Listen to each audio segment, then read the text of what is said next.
You are listening to Torah Treasures, a messianic perspective on the weekly Torah portion, featuring Rabbi Jason Sobel.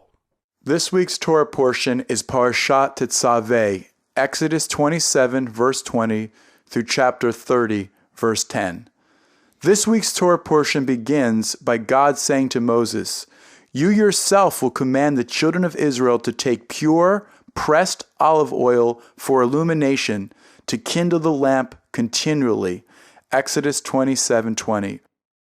Only a few precepts in the Torah are introduced by the word Tetzaveh, which means command, rather than the more commonly used word tomar, to say, or tedaber, to speak.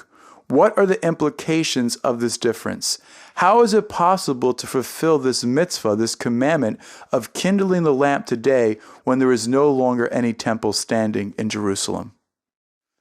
The reason why the Torah uses the expression of command rather than say or speak is to make it clear that this mitzvah must be kept now and for all time, according to Sifrei Naso. Thus, by using the verb tetzaveh, the Torah communicates to us that the commandment to keep the lamp burning is an everlasting statute, even though the temple has been destroyed.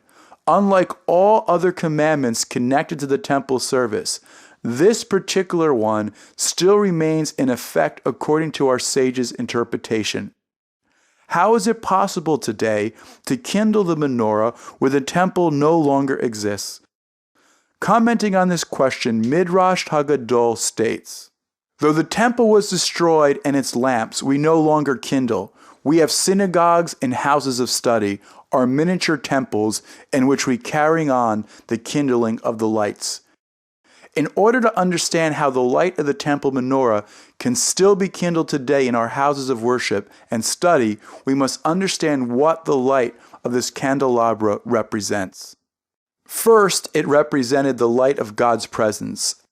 Every morning a priest would come into the sanctuary and approach the menorah to prepare the lamps for relighting. Invariably, he would find one light still burning, while the other 6 had been extinguished. This was the Ner Ma'aravi, the western lamp.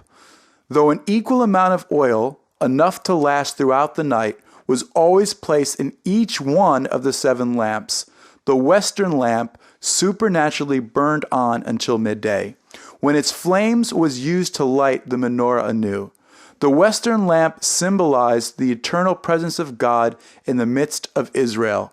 Furthermore, God spoke to Moses from the burning bush, led Israel as a pillar of fire by night, and his voice was heard amidst the flames of Mount Sinai. It makes sense that the light of the menorah would be a reminder of God's dwelling among his people. The menorah's illumination was also symbolic of the light of Torah, God's word, and mitzvot, God's commandments. Elaborating on this point, Shemot Rabbah 36:3 states, "See how the words of Torah give light to men when they are engaged with them. But whoever is not engaged with them is ignorant, and they will stumble. Why? Because he walked without a lamp. So it was with an ignorant person who knows no words of Torah. He comes upon a transgression and stumbles, whereas those who occupy themselves with Torah give light everywhere. This may be compared to one who is standing in the dark. He saw a rock and did not stumble. He saw a gutter and did not fall. Why? Because he had a lamp with him. As it is said, 'Your words are a lamp unto my feet.'" Psalm 119, verse 105. The light of the menorah served as a reminder to all who saw it that a mitzvah, a commandment, is a lamp and the Torah is a light. Proverbs 6:23. They illuminate our lives and keep us from stumbling like the light of the menorah in the holy temple.